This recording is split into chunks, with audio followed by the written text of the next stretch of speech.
Spotykamy się dzisiaj po to, by porozmawiać o takich jednostkach języka, wyrazach i związkach frazeologicznych, które pochodzą z Biblii. W polszczyźnie są obecne zarówno biblizmy, jak i mitologizmy, a więc takie jednostki, które wywodzą się z tych najdawniejszych tekstów, czyli właśnie z Pisma Świętego, Biblii i z mitologii rzymskiej, mitologii greckiej. Dzisiaj skupimy się przede wszystkim na biblizmach. Czym są biblizmy? Taka najprostsza definicja, jaką można podać, to wyrazy i związki frazeologiczne, które są zaczerpnięte z Biblii i są również współcześnie używane albo w języku literackim, albo w języku potocznym, są używane w znaczeniu przenośnym. W literaturze, która jest poświęcona językowi i temu, z jakich obszarów ten nasz język czerpie, możemy przeczytać, że biblizmy i mitologizmy są formą kulturowego DNA, podświadomą informacją, takim programem, który steruje naszym widzeniem rzeczywistości. I faktycznie tak jest. My sobie często nie zdajemy sprawy, że bogata tradycja biblijna, także mitologiczna oczywiście, wniknęła głęboko w nasze życie, nasze myślenie, poglądy, naszą mowę, nasz język, którym na co dzień się posługujemy. Obecność tej tradycji biblijnej we współczesnej polszczyźnie wyznaczają między innymi biblizmy. Również na co dzień nie pamiętamy, nie zastanawiamy się nad tym, że taki dosyć powszechny jest fakt, iż historia literatury każdego języka, niemal we wszystkich krajach europejskich, rozpoczyna się od przekładu Biblii. W ten sposób do tekstu biblijnego podchodził między innymi Julian Krzyżanowski. To on właśnie zwracał uwagę na ten fakt. Biblia jest naszym kulturowym DNA. Czerpiemy z języka Biblii. Do dzisiaj posługujemy się wieloma wyrazami, związkami frazeologicznymi, które w tekście biblijnym odnajdziemy. Po co są nam biblizmy? Po co jest nam znajomość biblizmów? Źródła, z którego pochodzą, struktury, znaczenia. Między innymi po to, aby bez przeszkód interpretować teksty literackie. I nieraz już w tytule odnajdujemy właśnie te jednostki, które z Biblii się wywodzą. Znajomość biblizmów jest nam potrzebna do tego, by już począwszy od tytułu, sprawnie interpretować tekst literacki.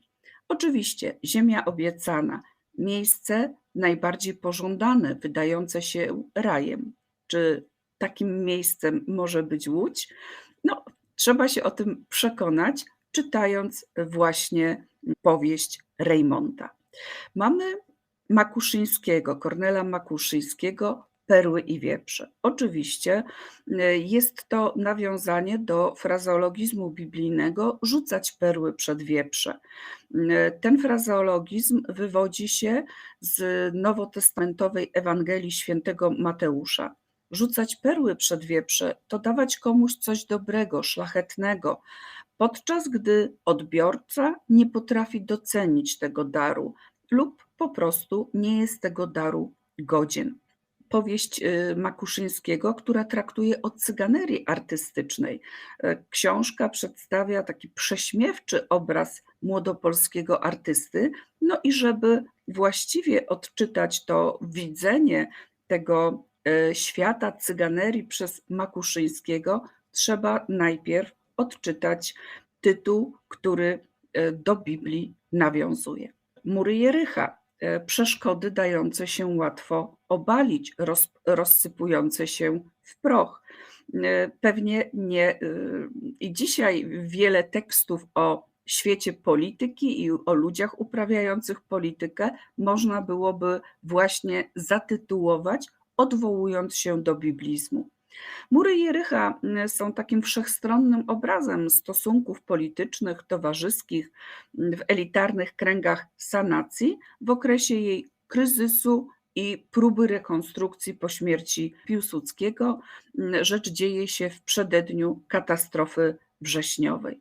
Stąd oczywiście ten metaforyczny tytuł odwołujący się do biblijnego podania o upadku Jericha. Uczta Baltazara. Biblizm, który jest metaforą mrocznej biesiady poprzedzającej jakieś tragiczne wydarzenia. Symbolizuje też ukaraną pychę, jest też symbolem ukaranej pychy. No i też oczywiście znajomość tego biblizmu, odniesienie się do tekstu biblijnego jest tutaj potrzebne, aby w sposób właściwy tekst zinterpretować. No i mamy zbiorek poetycki Ucho Igielne. Przypomina tu on nam oczywiście Ewangelię Mateusza, tę frazę, że łatwiej jest przejść wielbłądowi przez ucho igielne, niż bogatemu wejść do Królestwa Niebieskiego. Ucho igielne jest skrajną hiperbolą wyrażającą rzecz niemożliwą do wykonania. No i teraz rodzi się pytanie, czy też my sobie powinniśmy na to pytanie odpowiedzieć w trakcie lektury zbiorku poetyckiego Staffa. Dlaczego taki tytuł? Skąd w tym tytule wzięła się właśnie ta hiperbola biblijna? No i tekst absolutnie współczesny, jeden z wielu, który można było tu przywołać, tekst Pratchetta. U Pratchetta zazwyczaj odnajdujemy zaskakujące, wielopoziomowe odwołania do europejskiego, a często także światowego dziedzictwa kulturowego. W cyklu Świat dysku pojawia się między innymi Piąty jeździec Apokalipsy, a więc jest to taki element, taki związek też wyrazowy, ale też taka postać, no, którą trzeba odnieść do tekstu biblijnego i poprzez ten tekst zinterpretować. Zresztą ten jeździec, piąty jeździec Apokalipsy jest o tyle ciekawą postacią, że odsyła nas do tych dwóch tekstów kultury, o których dzisiaj mówiłam, czyli o Biblii i o mitologii. Odsyła nas i do tekstu biblijnego, i do tekstów mitu. A więc istotna jest ta znajomość tego kodu kulturowego, tego naszego kulturowego DNA, by również swobodnie poruszać się po różnych obszarach literatury. I jeszcze jeden dowód na to, odwołanie do tekstu Wisławy Szymborskiej, do wiersza Na wieży Babel. Biblizm, który się tutaj pojawia, jest tylko jeden. To tytuł Na wieży Babel. Pojawia się wieża Babel, biblijna, starotestamentowa wieża Babel. I to ona pozwala nam w pełni, w sposób taki, no, nawet powiedziałabym nieraz erudycyjny, już właśnie ten tekst Szymborskiej zinterpretować. Utwór Szymborskiej bez tego tytułu pozostałby dla nas niespójny, niezrozumiały. Zdaje się przypadkowym zbiorem dowolnie połączonych zdań. W rzeczywistości jednak jest to bardzo przemyślany, bardzo spójny chwyt literacki. Kluczem do zrozumienia tekstu Szymborskiej jest właśnie tytuł, w którym pojawia się biblizm, i ten tytuł bezwzględnie należy włączyć do interpretacji. Przywołany w tytule motyw biblijnej wieży Babel jest symbolem braku porozumienia i w tym kontekście wiersz staje się jasny. Oto niespójny dwugłos, bo nie można go raczej nazwać dialogiem, prędzej dwoma monologami, przekazuje informację, że w świecie ludzi sobie bliskich często dochodzi do tej sytuacji braku możliwości nawiązania kontaktu, do tego, że bliscy sobie ludzie, bliskie sobie osoby nie potrafią się porozumieć. I dopiero właśnie ten klucz, którym jest tytułowy biblizm, pozwala nam na takie właśnie odczytanie tekstu. A więc wtedy, kiedy pracujemy sami z różnymi tekstami, czy pracujemy z uczniami, z tekstami literackimi, ten klucz biblijny, kulturowy, szerzej rzecz ujmując, jest nam bardzo potrzebny, ułatwia analizę i interpretację tekstu.